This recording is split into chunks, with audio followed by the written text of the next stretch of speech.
Olá, bem-vindos à Igreja no Mundo Magazine, o programa da Fundação AIS aqui na sua televisão. Sou o Paulo Aido e ao longo dos próximos 50 minutos vamos levar até si um resumo do que de mais importante se passou no mundo no que diz respeito à vida da Igreja Católica, nomeadamente em relação aos cristãos perseguidos, à Igreja que sofre. Todas as semanas, sempre a esta hora, sintonize connosco, sintonize com a ajuda à Igreja que sofre.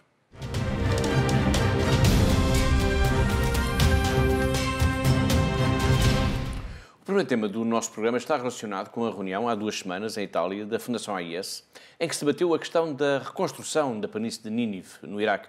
A reunião, que contou com a presença da Catarina Martins, a diretora do Secretariado Português da AIS, teve como ponto alto uma conferência intitulada Iraque, o regresso às raízes, em que se apresentou o ambicioso projeto de reconstrução das aldeias e povoados cristãos destruídos ou parcialmente danificados durante a ocupação da planície de Nínive pelos jihadistas do autoproclamado Estado Islâmico. Antes de iniciarmos a conversa aqui em estúdio com a Catarina, vamos ver em apenas 30 segundos, vamos recordar o ataque aos cristãos nesse verão de 2014, um ataque que deixou o mundo perplexo pela ferocidade demonstrada. In 2014, ISIS gangs attacked Nineveh Plain. 125,000 Christians were forced to leave. Our history is there. We carried the stones on our shoulders to build 11 churches there. If we will not return back, it means there's no Christianity in Iraq more. They could take the stones, but the faith is still inside. Dizíamos há pouco, antes deste pequeno filme, que nos recordou a tragédia por que passaram os cristãos no Iraque, que se realizou há 2 semanas, uma conferência na Itália intitulada O Iraque, o regresso às raízes, em que se apresentou, Catarina, um ambicioso projeto de reconstrução das aldeias e povoados cristãos destruídos ou parcialmente destruídos durante a ocupação da planície de Nínive pelo autoproclamado Estado Islâmico.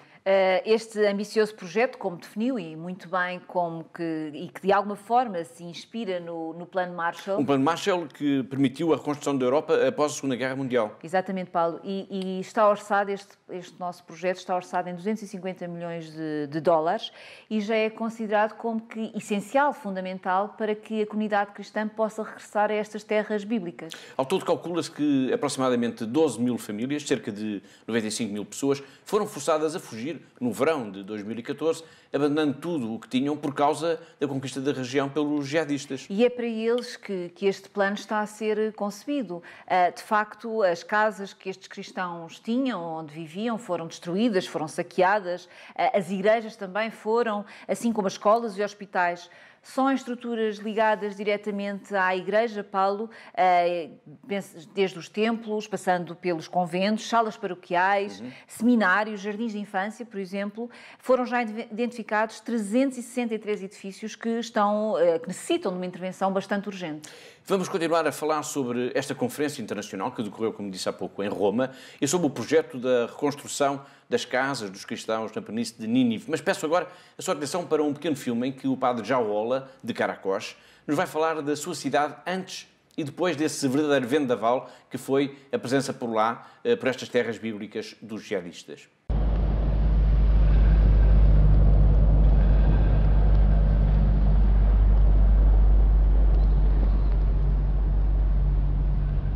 Sono Don Giorgio Jahola, nativo di Caracos, della diocesi siro-cattolica di Mosul, Kirkuk e Kurdistan.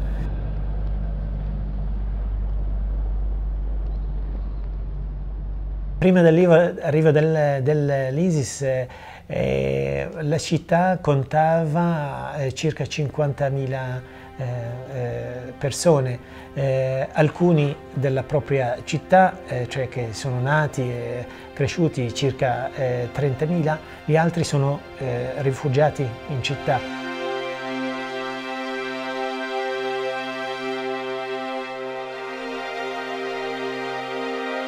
Tanta gente ha lasciato tante soldi, per esempio, o cose preziose a casa pensando di rientrare.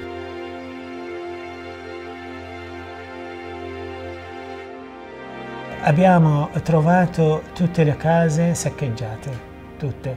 o anche messe male. Quindi saccheggiate forse da tempo, non soltanto gli ultimi mesi, migliaia di case bruciate. Questo è un segno forse di disperazione. Quello che speravamo prima, forse oggi sarà meno speranza. Come se fosse un messaggio che voi non dovete rimanere in questa terra.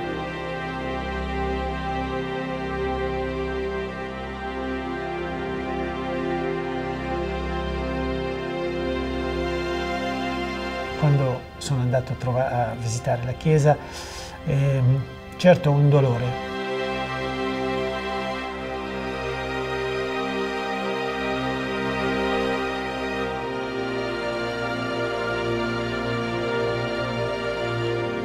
La sfida principale è quella, noi ricostruiamo la città e le nostre case.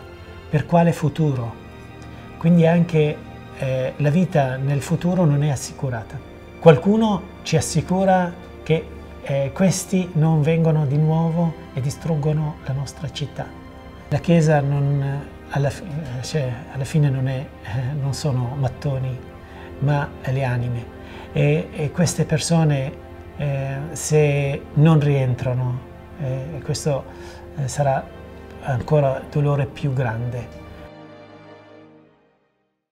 O maior desafio, dizia-nos mesmo agora o padre Jaola, é saber qual vai ser o futuro dos cristãos nesta região do Iraque. Ele lança, aliás, questões essenciais. Alguém consegue garantir que os terroristas não voltem para destruir a região? E como é que vai ser o futuro da Igreja se as pessoas não voltarem?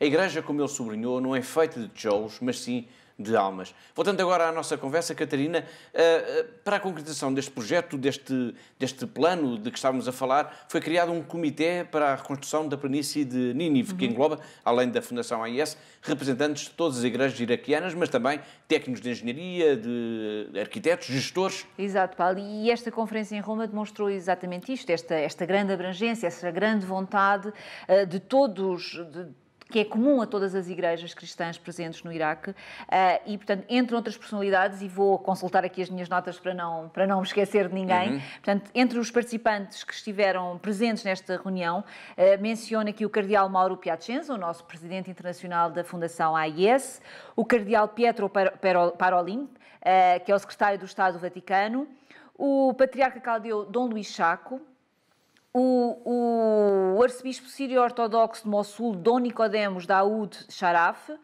Dom Alberto Ortega Martínez, o núncio apostólico do Iraque na Jordânia, e ainda, entre outros, o arcebispo sírio-católico de Mossul, Ioana Petrus Mush, e o padre Andrew Alemba, que é, como o Paulo sabe, o responsável pelos projetos no Médio Oriente da Fundação AIS e é, simultaneamente, também o presidente desta comissão que falámos aqui. Durante o encontro fez-se uma avaliação dos enormes desafios que a comunidade cristã enfrenta na região, de que a reconstrução das casas é apenas um dos mais importantes. Mas há outros, como há pouco nos dizia o padre Jaola. Sim, há outros, claro. E entre estes desafios, que além do que diz respeito ao projeto de reconstrução das casas particulares, dos edifícios da igreja, das infraestruturas, há também que ter em conta as questões relacionadas com a segurança das populações, de como é que vamos desminar todas as vias, as casas. Todos estes processos fazem parte integrante deste projeto, que é um projeto extremamente grande e que tem a ver com todas as zonas que foram ocupadas pelos jihadistas. O apoio à comunidade cristã iraquiana tem estado desde o início, recorde-se, na linha da frente das preocupações da ajuda à Igreja que sofre a nível internacional. Sim, Paulo. De facto, a AIS, a Fundação Pontifícia, recordando aqui novamente, mais uma vez, para os nossos telespectadores, portanto, a Fundação AIS já contribuiu com 36,6 milhões de dólares desde 2014 e estes fundos têm sido aplicados essencialmente na questão do alojamento e na alimentação de toda esta população que foi obrigada a fugir em 2014, em agosto de 2014, e que vive desde essa altura junto ao norte, no Kurdistão iraquiano, na zona de Erbil e de Ankawa.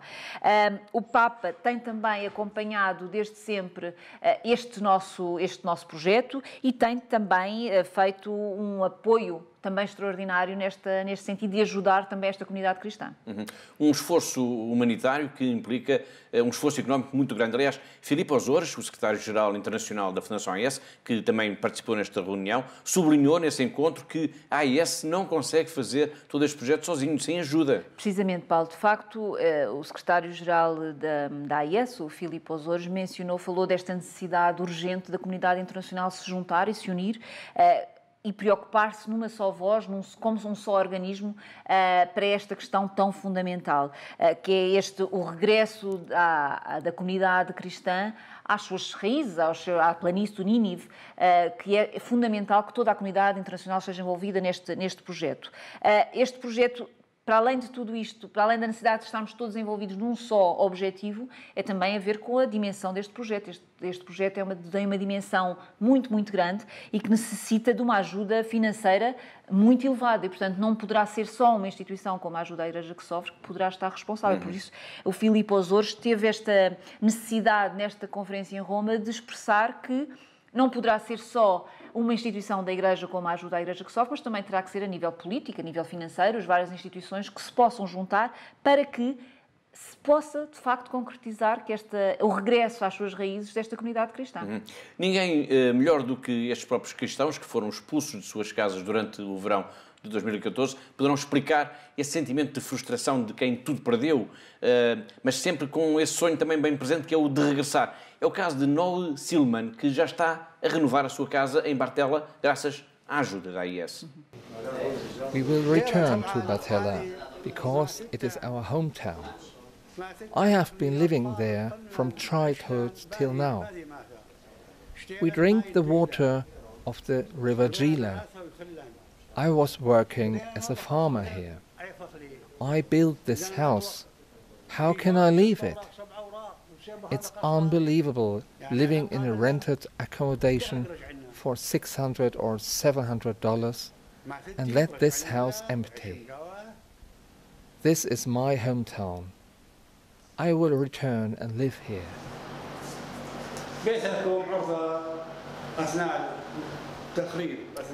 The house was destroyed by ISIS.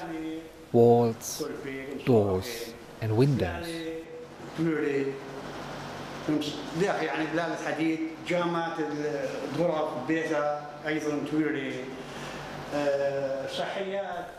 Also the plumbing was broken. Parts of the ceiling were destroyed.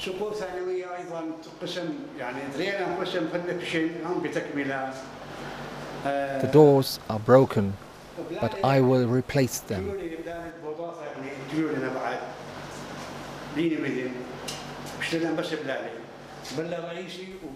The toilet was broken, but I will fix it.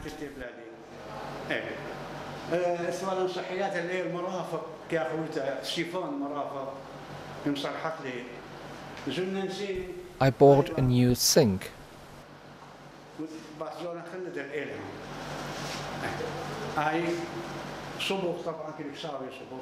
You see, this man is a painter now.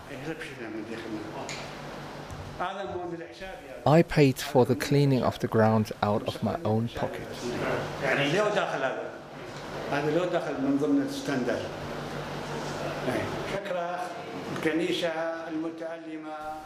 Thanks to Aid to the Church in Need for cooperating with the church in Bartella for helping us to renovate our house.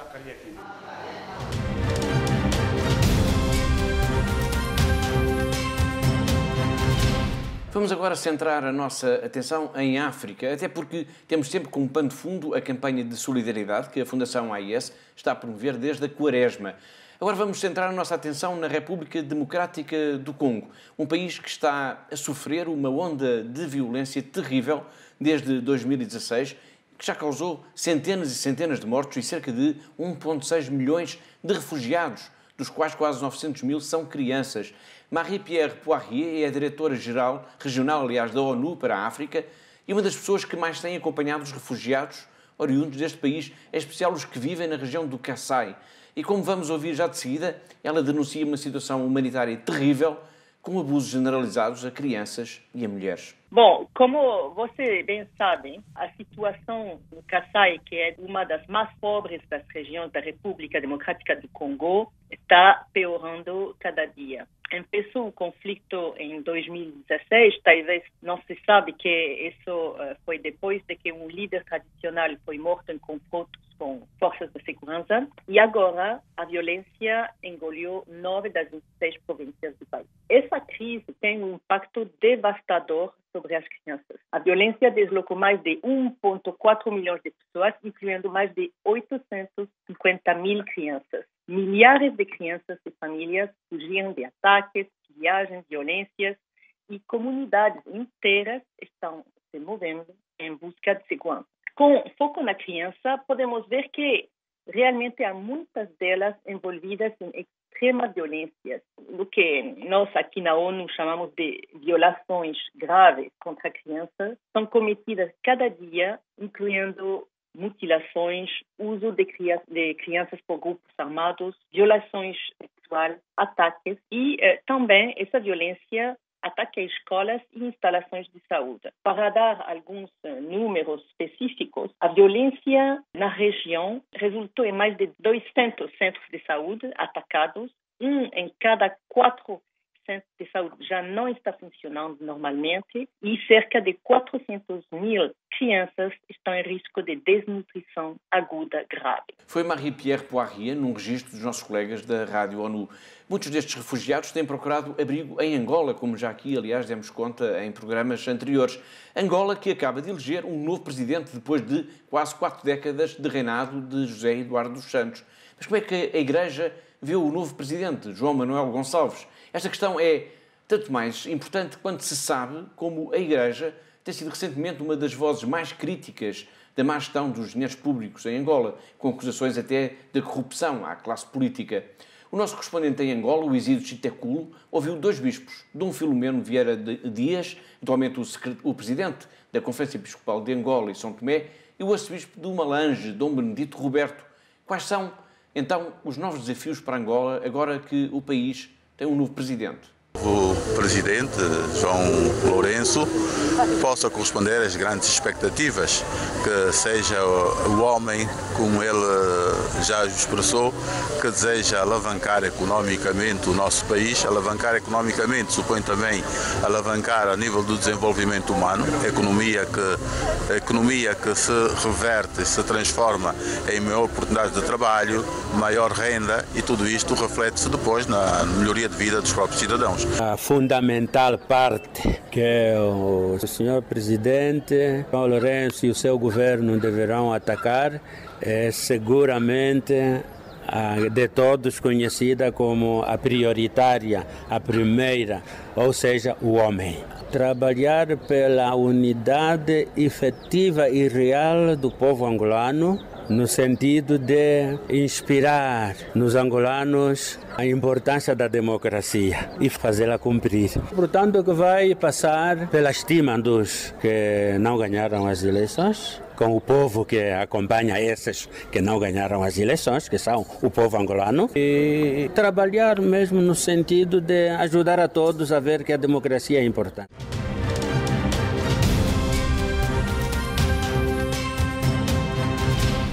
Ouvimos 2 bispos de Angola falarem dos novos desafios que se colocam neste país, agora que tem um novo chefe de Estado.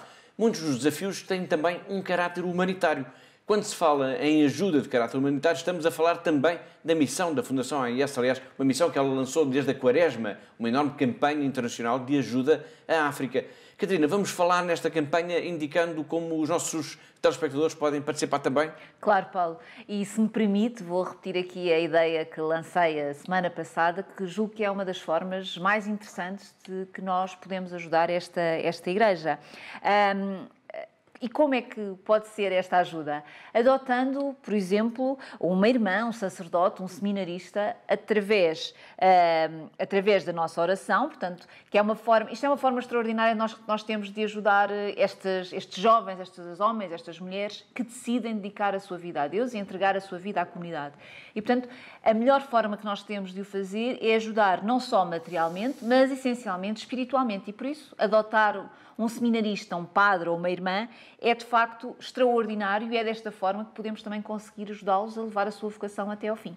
Portanto, adotar pode significar não só o apoio material, através, por exemplo, pagando os estudos destes jovens, mas também através do tal abraço espiritual, rezando por eles, por estes homens e por estas mulheres, para que eles possam dedicar, enfim, as suas vidas a Deus. Exatamente, Paulo. De facto, esta é uma outra forma de adoção e nós, na Fundação AIS, que acreditamos profundamente no poder da oração, achamos que esta é, de facto, a forma que melhor podemos ajudar. E por isso temos tido, ao longo dos tempos, tantas campanhas neste sentido, de adotar um seminarista, um padre, uma irmã, através da nossa oração. Esta é uma das melhores formas de adotar e de ajudar, de facto, estes jovens. E a contribuição que todos estes nossos benfeitores e amigos têm feito ao longo dos tempos têm ajudado todos estes jovens a fortalecer a sua fé e a ultrapassar também as suas dificuldades. E para dar a ideia de quantas pessoas é que nós temos ajudado no último ano, a Fundação AIS apoiou 4.639 seminaristas em todo o continente africano. E é só com esta ajuda dos nossos benfeitores e amigos que é possível que, de facto, que estes jovens possam seguir a sua vida, porque nós aqui na Europa temos um continente onde há uma falta de padres, onde há falta de vocações. Em África, pelo contrário, há uma igreja viva com muitas vocações, mas infelizmente é uma igreja muito pobre e por isso é essencial esta nossa ajuda. E esta é, de facto, a nossa missão, ajudar estes jovens a poderem seguir na sua vocação. Obrigado, Catarina. Vamos ver agora um pequeno filme que nos mostra precisamente um punhado de jovens que querem ser sacerdotes e que, nesta caminhada de vida, estão já a ser apoiados pela Fundação AIS.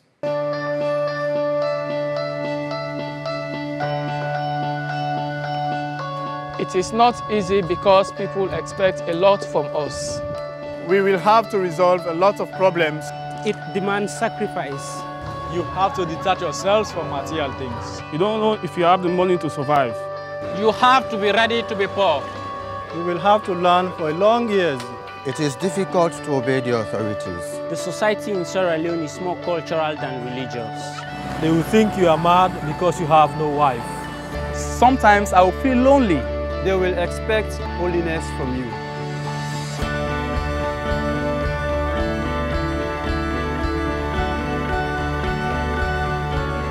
Because I want to serve Christ in those at the margins of society. I want to be charitable to the poor. I want to help to bring people to Christ. I want to serve God's people. I believe it is a call from God. I want to live an exemplary life like Christ. I want to become a spiritual leader. I want to be with the poor, the unloved, and the needy. I want to be a humble servant of God and people. Life is an important game and I want to play the right side of it. I want to win souls for God.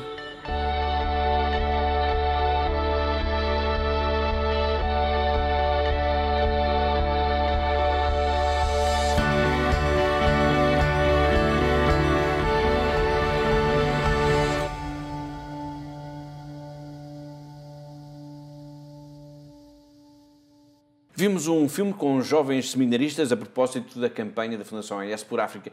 Catarina, quem quiser ajudar também estes jovens, por exemplo, e outros jovens, como é que pode fazer?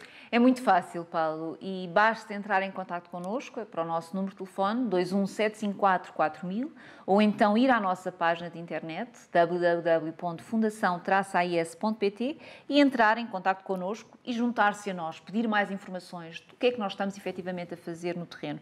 E nós, com todo o gosto, facultamos mais informações, porque há muitas pessoas para ajudar e, como nós falámos aqui já destes projetos todos em África, há muitas pessoas que necessitam da nossa ajuda. Mas para nós ajudarmos, nós precisamos da ajuda de quem nos está a ver lá em casa. E por isso é fundamental todas estas pessoas de boa vontade se possam juntar também à AIS. Muito bem, obrigado. Nós, disse há pouco a Catarina, nós na Fundação AIS acreditamos fortemente na oração. Nem de propósito, é que já no próximo dia 18 de outubro vamos ter mais uma grande jornada de oração. 1 milhão de crianças rezam o terço pela paz. É verdade, Paulo, mais um ano.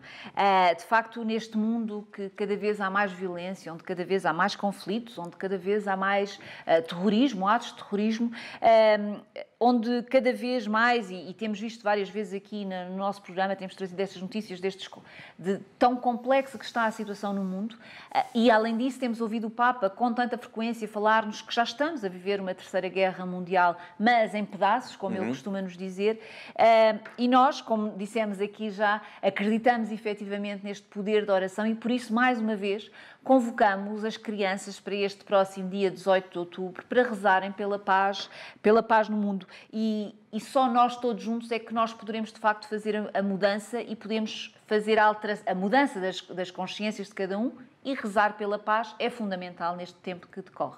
Portanto, fica aqui o desafio, é já no próximo dia 18 de outubro. Todos os 24 secretariados internacionais da Fundação AIS vão procurar mobilizar as crianças de todo o mundo para que esta jornada de oração chegue a cada vez mais pessoas, a cada vez mais consciências. Ponha na sua agenda, mobilize a sua comunidade religiosa, a sua paróquia, o seu movimento, a sua escola. A Fundação AIS tem material de apoio. Peçam-nos ajuda. Tirem fotos, tirem sons, filmes e enviem-nos depois isso.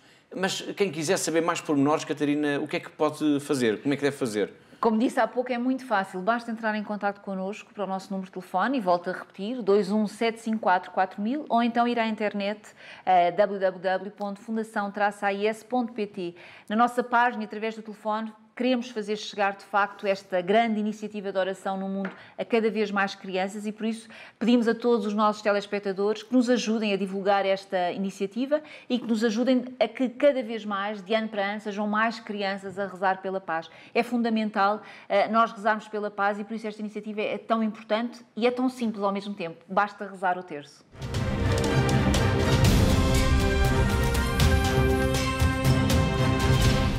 Temos vindo a falar de África e por lá vamos continuar. Agora vamos contar-vos uma história extraordinária. A história de Rebeca, uma mulher cristã que sobreviveu ao cativeiro no Boko Haram, na Nigéria.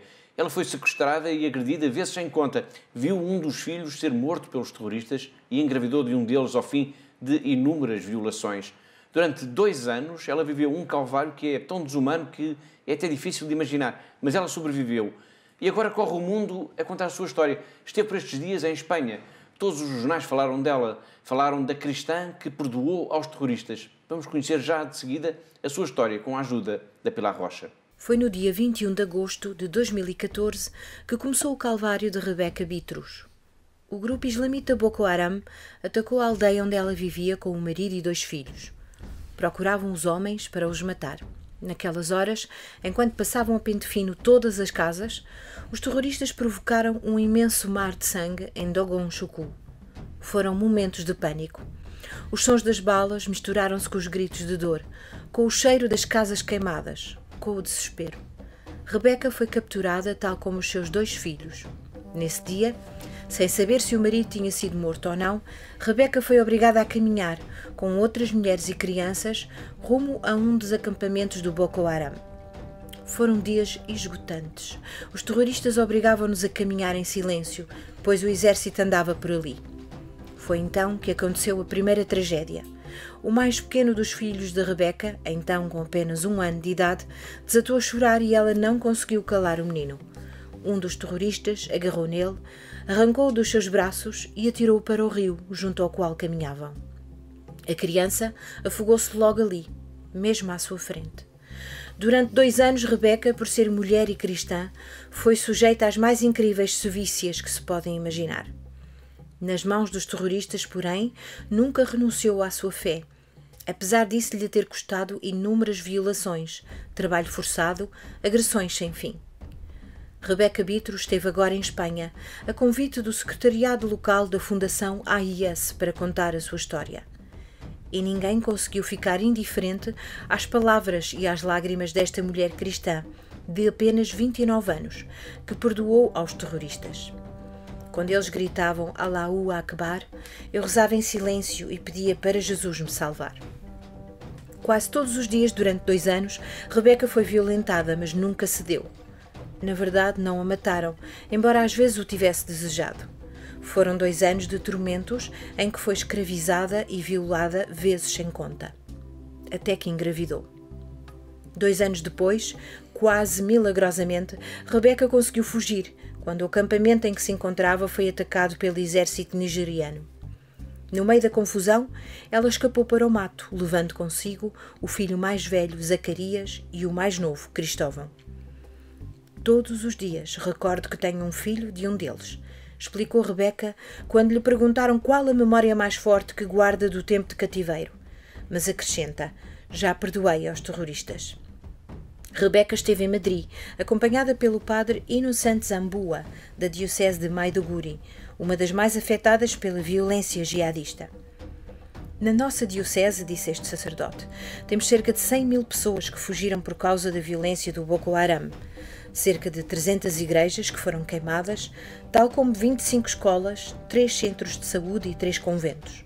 Só na diocese de Maiduguri, que é apoiada diretamente pela Fundação AIS, a igreja acolhe cerca de 5.000 viúvas e 15.000 órfãos, em resultado do terrorismo deste grupo islamita.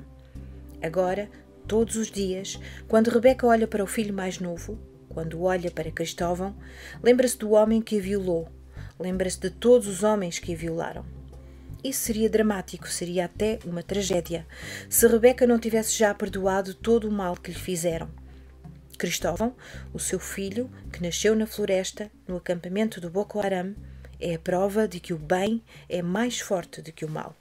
O perdão de Rebeca foi mais forte do que todo o ódio dos terroristas.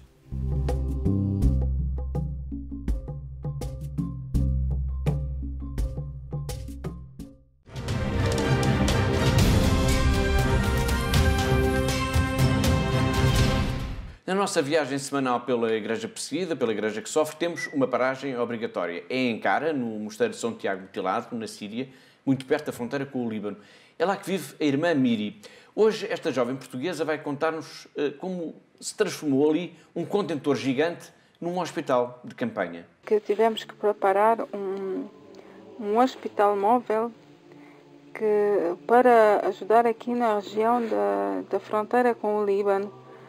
Então, isto foi uma atividade incrível, pois é preciso fornecer tudo, já que trata-se de um contentor, de um grande contentor, que foi arranjado de maneira a servir como hospital móvel, como uma sala de operações, uma sala intermédia, onde se faz análise de sangue, etc., e uma sala de recepção para uma vez a pessoa operada, recuperação, ou para receber aqueles que chegam.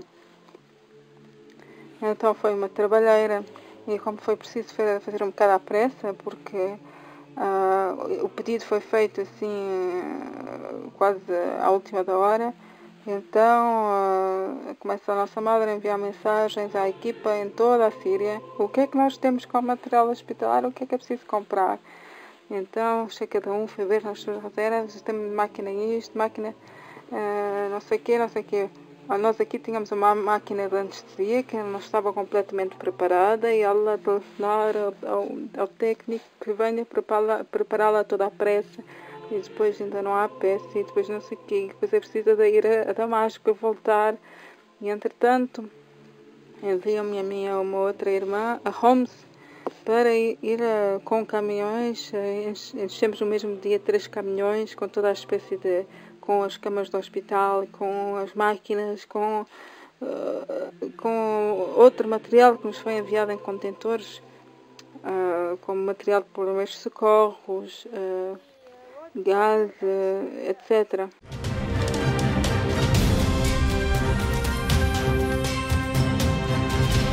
Na semana passada começámos a escutar por aqui a entrevista em exclusivo que o arcebispo de Lviv, Dom Mokriski Mieczysław, concedeu ao nosso programa durante a semana em que decorreu em Fátima a peregrinação internacional da Fundação AIS.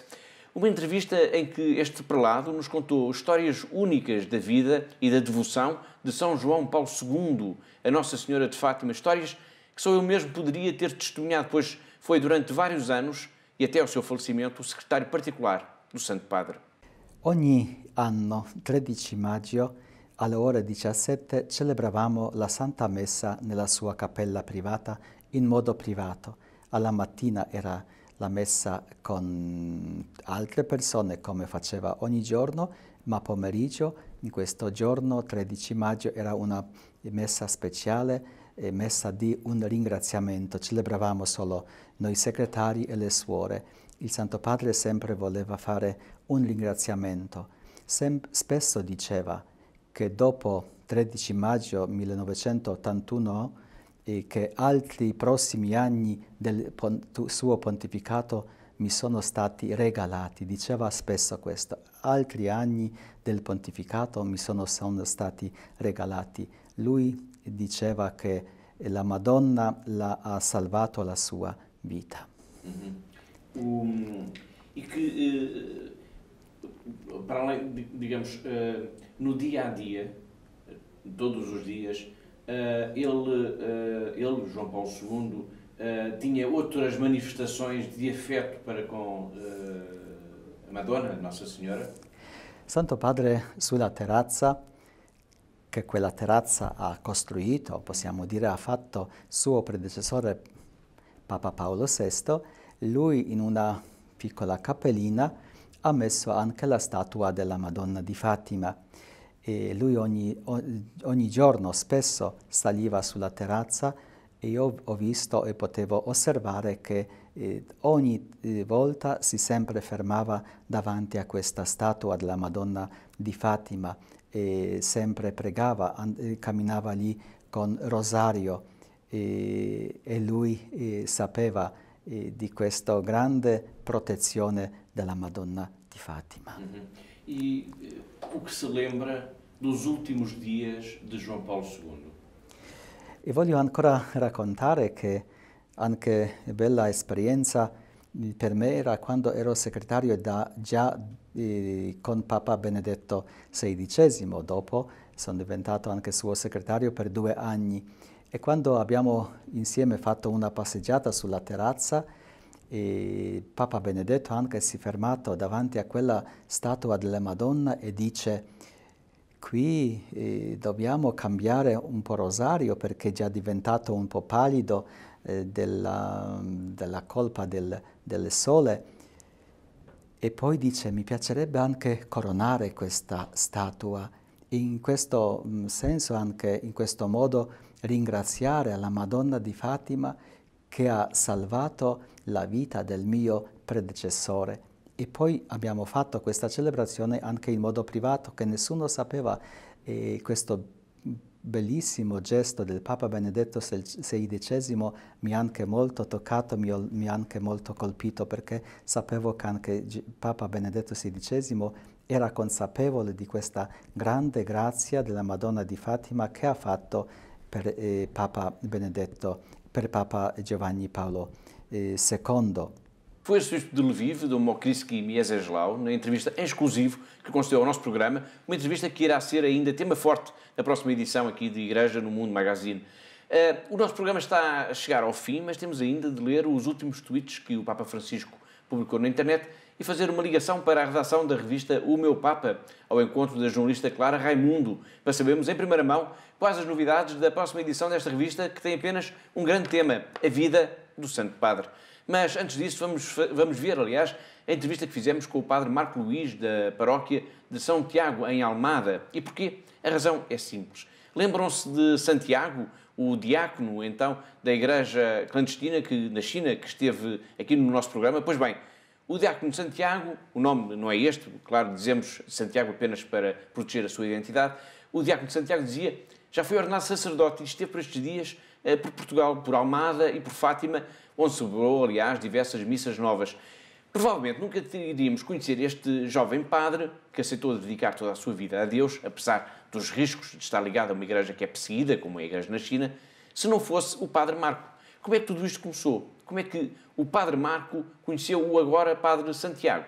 O Diácono Santiago, que ocupou um espaço importante num dos nossos primeiros programas aqui na televisão, entretanto já foi ordenado sacerdote. Cumpriu, no fundo, com aquilo que foi o grande sonho, o grande projeto da sua vida. E esteve recentemente, aliás, em Portugal para uma missa nova aqui entre os fiéis portugueses. O grande responsável, ou um dos grandes responsáveis por esta ligação afetiva, digamos assim, entre o Santiago, agora o Padre Santiago, o nome obviamente não é o verdadeiro nome dele, mas temos que continuar a ocultar a sua verdadeira identidade. Portanto, eu dizia, um dos grandes responsáveis por esta ligação afetiva entre Santiago e Portugal é o Padre Marco Luís, que está aqui, que é hoje o nosso convidado para uma pequena entrevista. Olá, Paula, com muita alegria. Estou aqui. Muito bem, muito obrigado também pela sua presença. Como é que se dá esta ligação entre Portugal e o Santiago, através também, entre outros, do Padre Marco? Como é que isto tudo começou? Então, no verão de 2011, através do sacerdote amigo, emprestou-me um livro que falava da situação dos católicos na China. O livro é este? Depois foi traduzido para português no ano seguinte e foi o primeiro contacto com a realidade também da Fundação Ajuda à Igreja que Sofre e assim no ano seguinte, em 2012, se publicava este livro em português, A Realidade dos Católicos na China, e vinha a primeira vez a Portugal o então seminarista Santiago. E a partir daí este contacto depois foi mantendo-se, quer com a Fundação, quer eu pessoalmente, ao ponto de chegarmos a este momento de grande alegria para todos nós, que temos agora o Santiago, que é o Padre Santiago ordenado há poucos dias. O Santiago, nas inúmeras, enfim, algumas das visitas que já fez ao nosso país, tem-nos ajudado a todos, também a nós, Fundação AIS, a conhecer melhor, em mais profundidade, a situação da Igreja na China. Isto tem sido importante também neste trabalho, digamos, de falar da Igreja que é perseguida, não é? Determinante, porque no fundo podem-nos enviar informações da China, nós podemos ter relatórios, mas o contacto pessoal, que é algo muito que a Fundação faz e que promove, que nos ajuda, que tenhamos essa oportunidade com os convidados que traz, na realidade, as Eucaristias em que participa e que podia dar testemunho, os encontros, o contacto mais pessoal, e depois quem o acompanha, o Paulo também sabe bem, aqui na Fundação, é de uma riqueza imensa em conhecer por dentro a realidade dos nossos irmãos perseguidos, em concreto neste país da China. De todas as histórias que o Santiago já contou, eu atrevo-me a perguntar, normalmente essa é uma pergunta difícil, mas de todas as histórias que ele já contou, qual é aquela que tem mais presente, ou que tenha mais comovido, enfim, qual é? Eu diria, eu escolheria duas, e com duas palavras. Família e vocação. Na família, o facto de nascer na China debaixo da lei do filho único e serem meia dúzia de irmãos. E os pais viverem fora da aldeia e toda a perseguição por causa de ser mais que um filho, serem vários. E ainda adotarem quem é abandonado, como foi no caso da família dele. É uma história muito forte, e a família que reza, e que na China ao domingo se rezam 4 vezes ao dia e cada vez 1 hora, 4 horas de oração, em família, quando não pode ser em conjunto com outras famílias, outras vezes para ir à missa fazendo 6 km a pé, 9 km. Esta realidade familiar é extraordinária, não é? Principalmente a família dele, para poderem estar abertos à vida, como ele diz, a fé vê-se na vida e os pais não podiam renunciar ao valor da vida. Depois, a nível vocacional, de facto, a sua ordenação como diácono, há alguns anos já, em prisão domiciliária do seu bispo. É indescritível o saber pouco antes, não poder avisar ninguém, estar ali naquele momento. E depois a ordenação sacerdotal, há poucos dias, com alguma antecedência já, que é um momento tão importante, tão sonhado, há 15 anos por ele, e ter que o viver às 4h30 da manhã, em que os guardas descansam e assim o seu bispo pode sair com mais um ou outro sacerdote, com um ou outro fiel, sem cânticos, e sabemos o que é importante para nós, uma festa de casamento ou de ordenação, e este relato comove-nos profundamente pela diferença, mas ao mesmo tempo coloca-nos uma tónica muito forte na essência, o que está em causa. Por isso eu escolheria, de forma assim mais geral, a questão da família e a questão da vocação nesses momentos. O Santiago e os nossos telespectadores o viram, tiveram o prazer de o poder ver na entrevista que aqui fizemos. É uma pessoa, digamos assim, de aspecto frágil, é pequenino, no entanto é um gigante pela coragem que ele tem demonstrado ao longo de todo este tempo. E desta forma é também um exemplo para nós. Claramente. Aliás, os modelos de fé são sempre exemplos e que arrastam com o testemunho da sua vida. E por isso, de facto, pequeno, de baixa estatura, mas muito grande na fé, na realidade, alguém que no tempo de seminaristas, nos primeiros tempos, passava vários meses na mesma casa, com um único formador que dava as várias disciplinas de formação sacerdotal, com outros seminaristas, sem poderem falar alto para não serem descobertos, mudando de casa constantemente, e assim sabe a Bíblia toda de cor. Este tempo, não é? Às vezes o que nós vemos, eu diria que muitas vezes a provação da Igreja na China fortalece. O nosso comodismo aqui na Igreja na Europa enfraquece. São paradigmas um pouco diferentes. E na realidade, como alguém o descreveu, um sacerdote amigo que nos encontramos, descreveu como alguém que não é nem alguém que se vitimiza, mas também que não se exalta. Ou seja, o perigo da vitimização diante do mistério da cruz, com o seu povo e 1%, não é? Na China. Por outro lado, não se exalta com o testemunho forte do seu caminho feito e que também poderia cair nesse perigo. Isso, muito equilíbrio, muita oração, muito coração em Deus Nosso Senhor. E o que é que podemos dizer sobre o futuro próximo, digamos assim, neste caso do Padre Santiago? Eu diria que, agora em jeito de brincadeira, ele celebrou agora várias missas novas aqui no nosso país, da minha paróquia, também noutros lugares. Eu dizia-lhe que, antes de ser mártir na China, já tinha sido mártir em Portugal ao celebrar em português, porque de facto fez esse esforço e tocou muito o coração das pessoas ao estar a soletrar, mas para que pudesse celebrar em português para as pessoas.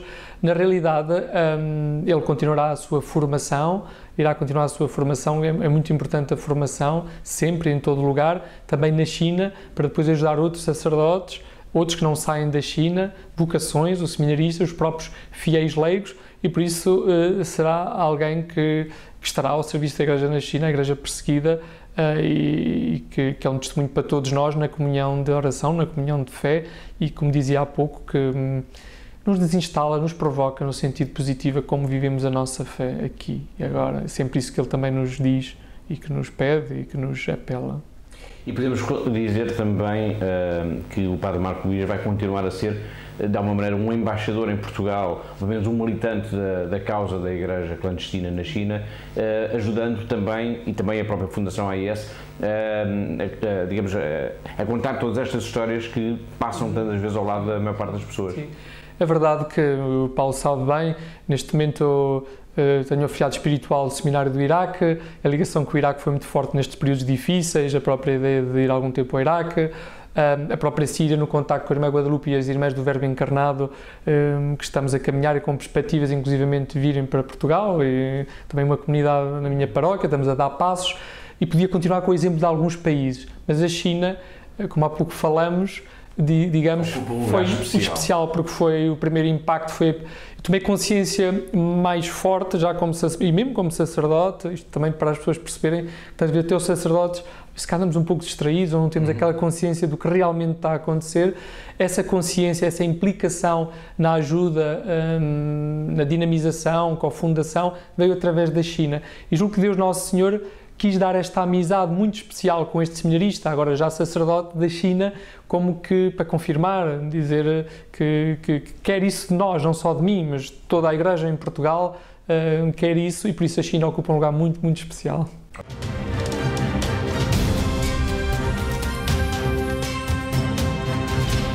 Foi o Padre Marco Luís, da Paróquia de São Tiago, em Almada, a dar-nos conta de como conheceu o Padre Santiago, da Igreja Clandestina na China, e como é importante o exemplo dos que, como ele, entregaram a vida a Deus e à comunidade, apesar da perseguição, da violência, das prisões e tantas vezes até da morte. O nosso programa está mesmo a chegar ao fim, por isso vamos agora, sem demoras, ler os tweets que o Santo Padre publicou esta semana na internet.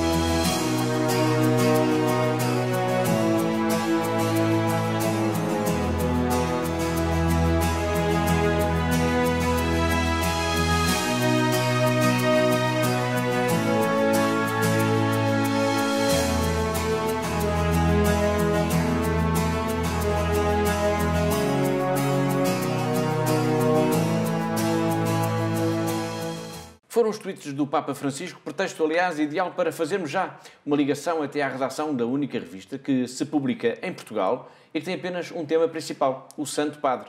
Na redação da revista O Meu Papa está a Clara Raimundo. Olá, Clara. Olá, Paulo. Acabámos de enviar para a gráfica a nova edição da revista O Meu Papa, que chega às bancas já na próxima sexta-feira, dia 13 de outubro. E, como esta edição já está prontinha, eu já saí para a rua e estou no exterior a preparar já mais uma reportagem para a edição seguinte. Mas vamos falar sobre esta edição, a edição número 14. Nesta edição, como é óbvio, temos a reportagem de mais uma viagem do Papa Francisco, desta vez à cidade italiana de Bolonha. Temos o relato dos momentos mais importantes e, claro, acompanhado de fotos. E por falar em fotos, temos também nesta edição um tema com as melhores fotos, as fotos dos momentos mais surpreendentes, mais inesperados, mais divertidos das audiências com o Papa Francisco. Eu tenho a certeza de que os nossos leitores vão adorar ver estes momentos captados pela lente dos fotógrafos oficiais do Vaticano.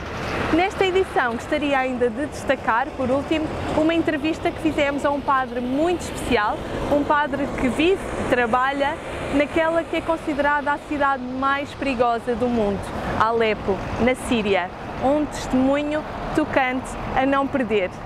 E por hoje é tudo. Paulo, não se esqueçam, a nova edição da revista O Meu Papa está nas bancas já na próxima sexta-feira, dia 13 de outubro.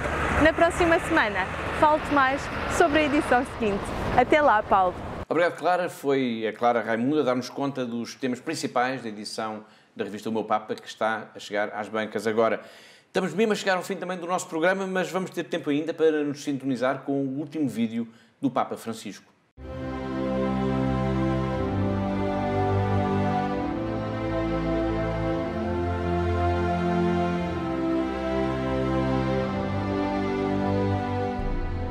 Debemos recordar siempre la dignidad y los derechos de los trabajadores. Denunciar las situaciones en las que se violan estos derechos.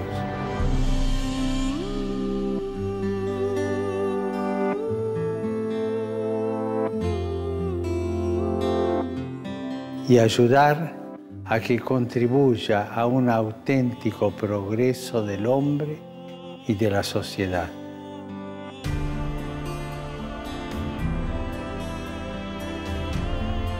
Pidamos, hermanos, por el mundo del trabajo, para que a todos se pueda asegurar el respeto y la protección de sus derechos y se le dé a los desempleados la oportunidad de contribuir con el trabajo a la construcción del bien común.